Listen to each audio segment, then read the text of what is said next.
बिस्मिल्लाहिर्रहमानिर्रहीम अल्लाहुम्मा सल्ली अला मुहम्मदिन कमा तुहिब्बु तरदलाहु।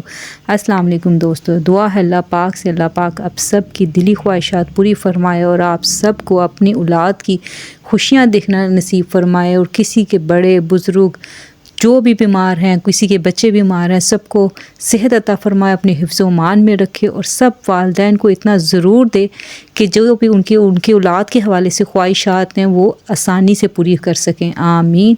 आज की जो रेसिपी मैं आपसे शेयर कर रही हूँ ना, ये बड़े पाए की रेसिपी है जो बहुत ही मज़ेदार है। असल में ये ऑर्डर जो आया था, ये पाए वगैरह जो क्लाइंट ने खुद ही दिए थे, मैंने सिर्फ पकाए हैं। इस पर मैंने सिर्फ उनसे जो पकवाई रेट लिया वो भी मैं आपको इंशाल्लाह आगे जाके बता दूँगी कि मैंने इसको पकाने का क्या चार्जेस लिए हैं।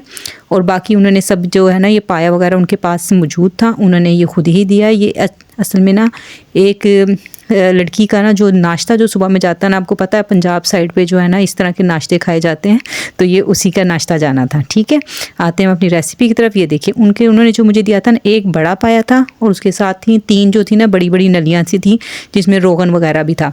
अब इसमें मैंने इतना पानी ले लिया है कि जिसमें 1 गुना ये पाए हैं और 2 से 3 गुना ज़्यादा इसमें पानी है, जिसमें मैंने 1 प्याज काट के डाल दिया है। इसमें मैं मज़ीद मसाले डालूंगी ताकि इसका ना अरग वगैरह अच्छे से निकल आए और मैं इसको लो फ्लेम पे बनाऊंगी। इसमें जो मैं अब इस टाइम मसाले डाल रही हूँ, 1 प्याज मैंने डाल दिया, 1 टीस्पून नमक डाल रही हूँ, 1.5 टीस्पून हल्दी, तेज़पत्ता डालूंगी, दालचीनी डालूंगी, थोड़ी सी काली मिर्च डालूंगी और बड़ी इलायची और लौंग डालूंगी। ये आप देख सकते हैं कितनी क्वांटिटी मैंने ली है, थोड़ी थोड़ी सभी चीज़ें ले ली हैं। अब इसको मैं डाल के अच्छे से मिक्स करने के बाद ना इसमें डालूंगी लहसुन अदरक का पेस्ट डालूंगी। 1 टीस्पून लहसुन का पेस्ट, 1 टीस्पून अदरक का पेस्ट, 2 टीस्पून ये हो जाएगा। इसको मैं अच्छे से मिक्स करने के बाद पहले इसको अच्छे से होल करवाऊंगी ताकि अच्छे से इस पर बॉयल आ जाए। जब ये उबल जाएगा तो फिर मैं इसको लो फ्लेम पे तकरीबन 4 से 5 घंटे तक पकाऊंगी, क्योंकि ये इन्होंने मुझे रात में ही दे दिए थे। अगर अर्जेंट ऑर्डर होता है ना कि जल्दी चाहिए तो फिर मैं इसको प्रेशर कुकर में बनाती हूँ, लेकिन आज कोई अर्जेंट ऑर्डर नहीं था तो मैंने फिर सोचा कि चले मैं इसको ना आसानी से अपने बाकी ऑर्डर्स तैयार करती रहती हूँ और इसको हल्की आंच पे पकने के लिए रख देती हूँ। ये देखें इस पर खोल आना शुरू हो गया, अभी मुकम्मल तौर पे नहीं है। जब अच्छी तरह से बॉयल आएगा ना, बहुत अच्छी तरह से जो अच्छे से अरग भी निकलना शुरू, आपको देखने के इसमें चिकना वगैरह आ गया। अब इसको मैं ना बिल्कुल हल्की आँच करके ना लो फ्लेम पे मैंने इसको रख दिया था 4 से 5 घंटे। अब ये देखें ये आप पानी के जो पतीलों पे निशान है उससे आपको अंदाज़ा हो रहा होगा कि 4 से 5 घंटे पके और बहुत अच्छे से गल गया। अब ये देखें जो हड्डियाँ वगैरह थी इनसे सारा रोगन जो थोड़ी बहुत इस पर गोश्त वगैरह था सब उतर गया और जो पाए थे ना वो भी अच्छे से गल गए। मैं ये जो बड़ी हड्डियाँ ना इसको इसमें से रिमूव कर दूंगी, क्योंकि इस पर जो इनका जो हमने हासिल करना था वो सब हमने निकाल लिया, वो हमें मिल गया। अब मैं इसमें से रोगन वगैरह भी सभी निकाल लूँगी। इसको मैं साइड पे कर दूंगी। अब ये देखें हम आते हैं, ये मेन मसाला, हमने एक मसाला तैयार करना है। ठीक है, मैं स्टेप बाय स्टेप आपसे शेयर करूंगी कि मैंने क्या क्या किस तरह से किया, जिससे आपकी टाइम सेविंग भी होगी और इंशाल्लाह ये पाया आप एक दफ़ा बनाएंगे ना तो आपको आपकी फैमिली को बहुत पसंद आएंगे। 3 बड़े प्याज मैंने ले लिए, इसको देख रहे हैं आप, मैं थिन स्लाइस में मैंने कटिंग किया ताकि अच्छे से फ्राई हो जाए, क्योंकि मैंने इसको ब्राउन करके मैंने निकाल लिया है। अब आगे जाके देखेंगे मैंने इसको निकाल लिया था। ऑयल आपने देखें ऐसी जो आइटम्स हम बनाते हैं ना उसमें आपने ऑयल का बहुत कम इस्तेमाल करना होता है, क्योंकि ये खुद ही अपना रोगन बहुत सारा निकालते हैं। तो आप बहुत ज़्यादा ऑयल डालेंगे ना तो बहुत ही ज़्यादा हैवी हो जाएगा। तो मैं इसको तकरीबन ये 3 बड़े प्याज थे, इसको फ्राई करके मैं निकाल लूँगी। तकरीबन 1/4 जो कप था वो था उसका ऑयल का। 1 टीस्पून ज़ीरा, 1 टीस्पून सौंफ लिया और 6 छोटी इलायचियाँ ली हैं। इसको मैं अच्छे से ना हल्का सा ड्राई रोस्ट करने के बाद ना मैं इसको ये पीस लूँगी। आप देख रहे हैं ये पीस गया। अब मैंने लिया है इसके साथ 2 टेबलस्पून धनिया पाउडर, 1 टेबलस्पून लाल मिर्च पाउडर, 1 टीस्पून कश्मीरी लाल मिर्च पाउडर और 1 टीस्पून नमक, 1/2 टीस्पून हल्दी लेंगे और 1/4 टीस्पून जो लेंगे ना हम जायफल जावित्री का पाउडर लेंगे। जो हमने सौंफ और ज़ीरा और इलायची का पाउडर बनाया ना, यकीन माने इससे आपके जो पाए हैं ना बहुत ही हाजमेदार, बहुत ही टेस्टफुल बनेंगे, आपको बिल्कुल भी हैवीपन नहीं होगा। और ये जो मसाले मैं जिस हिसाब से आपको बता रही हूँ ना, ये 1 पाए की रेसिपी है, तो इसमें जो मसाले रहेंगे ना ये बहुत ज़्यादा तेज़ नहीं रहेंगे, नॉर्मल रहेंगे, जिससे बच्चे बूढ़े बड़े सभी शौक से खा सकते हैं, यानी कि बहुत तेज़ नहीं होंगे। ठीक है, अगर आप बढ़ाना चाहें तो बढ़ा भी सकते हैं। और साथ ये देखें ब्राउन प्याज हमारी हो गई, ये हमारा लहसुन अदरक का फ्रेश पेस्ट हो गया। और ये हमने ले लिए 2 प्याज का ना, मैंने इसको अच्छे से चॉपर कर लिया कि बिल्कुल पीस लिया, इसको ना अच्छे से बारीक चॉप कर लिया। ठीक है, ये ब्राउन प्याज हमारी ये तीनों चीज़ें रेडी हो गई। अब हमने देखें जिस कढ़ाई में हमने प्याज फ्राई की थी ना, उसी में ये 2 बड़े प्याज में डाल रही हूँ जो मैंने बारीक चॉप किए हैं। इसको हम फ्राई कर लेंगे। यहाँ मैंने कैमरे की स्पीड थोड़ी सी बढ़ा दी थी ताकि आपका कीमती वक्त ज़ाया नहीं हो। आपने सौंफ, ज़ीरे का और इलायची का पाउडर लाजमी बना के डालना है, इससे आपके बहुत ज़्यादा खुशबूदार और टेस्टफुल पाए बनेंगे। फ्रेश लहसुन अदरक का पेस्ट मैंने इसमें डाल दिया। अच्छा, प्याज जो हमने पहले डाली है ना, उसको हमने बहुत ज़्यादा ब्राउन नहीं करना, बस इतना करना है कि उसका कच्चापन ख़त्म हो जाए और हल्का हल्का सा जो उसमें ना हल्का सा कलर आ जाए, क्योंकि हमने जो अपने पाए हैं ना उसको बहुत कलरफुल सा अच्छा सा रखना है, हमने उसको ब्लैक की तरफ नहीं लेके जाना।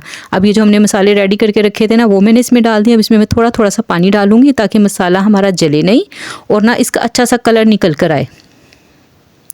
यहाँ पर फ्लेम भी मैंने लो की हुई है।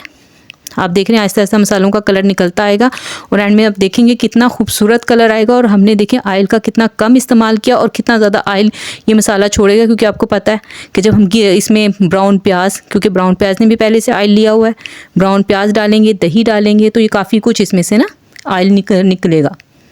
ये देखिए ब्राउन प्याज मैंने अच्छे से चूरा कर ली हाथ से और वो भी मैंने इसमें डाल दी। अब मैं इसमें डालूँगी दही, हाफ़ कप के करीब मैं इसमें दही डालूँगी और दही को भी लो फ्लेम पर मैं इसको अच्छे से मिक्स कर लूँगी। आपने इस पॉइंट पे आके ना लो फ्लेम करके ना इसको दही को मसालों के साथ इतना भूनना है कि इसका अच्छे तरीके से ना ऑयल बाहर निकल आए। अभी आप देखेंगे इंशाल्लाह आगे जाके कि काफ़ी अच्छा सा ऑयल निकल आएगा, काफ़ी अच्छी क्वांटिटी में। ये देखिए मसाला भी हमारा कितना अच्छा दानेदार सा बन रहा है। जब ये बबल से बनना शुरू हो जाए ना, अच्छे से बबल बने, ऑयल सेपरेट हो जाए, तो इसका मतलब आपका मसाला रेडी है। अब ये देखें कितना अच्छा हमारा मसाला रेडी हो गया। अब हमने इसको साइड पे कर देना है और अब हमने यही मसाले को ना उठा के हमने पहले मिक्सचर वो रखा है ना, बना के पाए का शोरबा वगैरह आप कह लें, यखनी कह लें उसको। ये देखें इस पर भी कितना प्यारा कलर आया, क्योंकि हमने हल्दी में से बनाया। ये बिल्कुल कमर्शियल रेसिपी, आप इस तरह से बना के सेल करें ना, आपकी इंशाल्लाह बहुत अच्छी सेल होगी इससे। अब ये जो हमने मसाला तैयार किया था ना, वो हम इसमें डालेंगे। अच्छा ये देख लें, मैंने आपको कहा था ना कि जो बड़ी हड्डियाँ इसमें से मैं गोश्त वगैरह उतार लूँगी और इसके अंदर से जो रोगन है ना वो भी मैं निकाल लूँगी। जो पाए की हड्डियाँ थी ना वो मैंने नहीं निकाली हैं, वो इसके अंदर ही हैं। जो इन्होंने एक्स्ट्रा हड्डियाँ मुझे दी थी ना वो मैंने निकाली हैं सिर्फ, क्योंकि ज़ाहिर बात है पाए में उसकी अगर अपनी बोन ही मौजूद ना हो तो फिर उसकी लुक भी नहीं आती है और यानी कहते हैं ना हांडी का मज़ा ही नहीं आता फिर। ये देखिए हमारे पाए, अब इसमें हम मसाला डालेंगे, कितना खूबसूरत सा इस पर कलर आ जाएगा। आपने एक दफ़ा इस रेसिपी को ट्राई करना है और मुझे फ़ीडबैक आपने ज़रूर देना है। मुझे पूरी उम्मीद है कि अगर आप इसे अपने मेन्यू में शामिल करेंगे ना, तो क्योंकि आजकल जैसे सर्दी है ना, तो ये चीज़ें बहुत ज़्यादा पसंद की जाती हैं, बहुत मज़े की भी लगती हैं ये देखिए हम इसको मिक्स करें सारे मसाले को डाल के। अभी हमने इसको थोड़ी देर पकाना है, 20 से 25 मिनट हम इसको लो फ्लेम पे बनाएंगे ताकि ये सब मसाले और ये हमारी जो यखनी है यकजान हो जाए। अब इसमें मैं डाल रही हूँ 1 टेबलस्पून गरम मसाला, पिसा हुआ गरम मसाला है, या आप होममेड भी डाल सकते हैं, किसी डब्बे का भी कोई भी आप डाल सकते हैं। अब इसको कवर करके मैं तकरीबन 10 से 15 मिनट रख दूँगी, क्योंकि पहले मैंने 10 मिनट इसको बना लिया, तकरीबन टोटल 20 से 25 मिनट इसको ये अच्छे से मिक्स हो गया। अब ये आप देख रहे हैं ग्रेवी जो मुझे लग रहा था ना कि थोड़ी सी ना पतली है, तो मैंने इसमें क्या किया कि मैंने ना 2 टेबलस्पून ना कॉर्नफ्लोर लिया, उसको अच्छे से मिक्स किया। आपने ज़्यादा नहीं डालना, 2 टेबलस्पून काफ़ी आप एक पाए के लिए, जिसमें इतना ज़्यादा आपने शोरबा रखना है तब, क्योंकि ये जो क्लाइंट था ना उसकी डिमांड थी कि शोरबा थोड़ा ज़्यादा हो। तो देखें अगर मैं ऐसे ही देती ना पतले शोरबे के साथ तो लुक नहीं आनी थी। टेस्ट देखिए, इसमें टेस्ट से कोई फ़र्क नहीं पड़ेगा क्योंकि मैंने ज़्यादा नहीं डाला है, सिर्फ 2 टेबलस्पून डाला है। इसको मैं अच्छे से मिक्स कर रही हूँ और इसको हम पकाएंगे तकरीबन 10 मिनट के लिए, इसको भी हम पकाएंगे। फिर ये थोड़ी सी बहुत ज़्यादा थिक नहीं होगी, ये हल्की सी थिक हो जाएगी। आगे जाके आप देखेंगे कि इसमें थोड़ी सी है ना, थोड़ी सी थिकनेस आ जाएगी जो खाने में भी मज़ा देती है ना। रोगनी नान के साथ, रोटी के साथ, खमीरी रोटी के साथ ये बहुत ज़बरदस्त लगते हैं। अभी मैं आपको ये भी दिखाती हूँ कि ये कितना गल गए हैं। ये देखिए अभी हमारा शोरबा ना कितना अच्छा सा बन गया है, ना ये बहुत पतला है ना ही ये बहुत गाढ़ा है। ये देखें कितना ज़बरदस्त है। अल्हम्दुलिल्लाह बहुत अच्छे से हमारे पाए गल गए। अच्छा आपने, मेरी बहुत सी बहनों ने मुझे दुआ का कहा है, अल्लाह ताला मेरी दुआओं में तासीर दे और आप सब के हक़ में कबूल फ़रमाए, आमीन। उस्मा नसीर है, उन्होंने दुआ का कहा है अल्लाह पाक उनके रिस्क में बेतहाशा इजाफ़ा फ़रमाए और आप सब को वहाँ से रिस्क दे जहाँ से आपको गुमान भी ना हो, आमीन। और मसीरा बेगम हैं, सोबिया नसीर हैं और आयशा तलहा हैं, शमीम अख्तर हैं, इन सब के लिए मेरी दुआ है कि अल्लाह ताला ये जिस फील्ड में हैं इनको अल्लाह ताला कामयाबी दे, तरक्की दे। अच्छा, यहाँ पे देखिए मैंने ये ऐसे डिश आउट कर लिए थे, इसी तरह से मैं कंटेनर में डाल के, क्योंकि ये मेरे नेबर्स में ही जाना था, तो इसमें मैंने हरी मिर्ची और अदरक ऊपर से गार्निश कर दी है। और मैं आपको बता दूँगी इसके मैंने पकाने के जो पैसे चार्ज किए हैं सिर्फ 500 रुपये लिए हैं, क्योंकि इसमें ऑयल वगैरह जो मसाले यूज़ हुए आपने देखा बहुत ज़्यादा यूज़ नहीं हुए हैं। इसमें मेहनत कम है, लेकिन ये टाइम कंज्यूमिंग रेसिपी है, इसमें टाइम काफ़ी लगता है, तो इसलिए मैंने सिर्फ 500 रुपये इससे लिए हैं। अच्छा, और यहाँ पे मैं आपसे बहुत प्यारे प्यारे से कमेंट्स जो मेरी सब्सक्राइबर करती हूँ जो मुझे बहुत अच्छे लगे हैं वो मैं आपसे शेयर करी। उन्होंने कई ने मुझे फीडबैक दिया, इन्होंने मेरे रेसिपी से चिकन बिरयानी बनाई, दाल बनाई, तो उन सब का बहुत शुक्रिया जिन्होंने फीडबैक दिया, इतनी प्यारी प्यारी दुआएं दी। अल्लाह ताला आप सबको अपने घरों में खुश रखे, शाद रखे, आबाद रखे। मेरी बहुत सी दुआएं आप सब के लिए हैं, मैं हमेशा नमाज में आप सब के लिए दुआ करती हूँ। अच्छा, शमीम मुख्तार हैं, इनका भी चैनल है, अल्लाह ताला इनका चैनल भी ग्रो करे। और कुकिंग विद आयशा के नाम से आयशा का चैनल है, अल्लाह ताला इन्हें कामयाबी दे। और हमारी बहन है सबा, इनके बेटे का नाम असद है, इनके लिए दुआ है कि अल्लाह पाक इन्हें इस बच्चे को ज़िंदगी दे, तंदुरुस्ती दे। और हादिया सुहेल हैं, इनके बेटे के लिए भी दुआ है, इनको आई साइड का मसला, अल्लाह ताला उसको भी बच्चे को ज़िंदगी दे, सेहत दे। और हमारी बहन है संगीता हैं इंडिया से, मुबशरा यामीन हैं, और एक और बहन है, उनका नाम मेरे से जहन से निकल गया, इंशाल्लाह मुझे याद आएगा तो फिर मैं नेक्स्ट वीडियो में बोल दूँगी। इन सब के लिए मेरी बहुत सारी दुआएं, अल्लाह ताला सबको अपने हिफ्ज़-ओ-मान में रखे। मिसेस अली के बच्चों को अल्लाह पाक अपने हिफ्ज़-ओ-मान में रखे।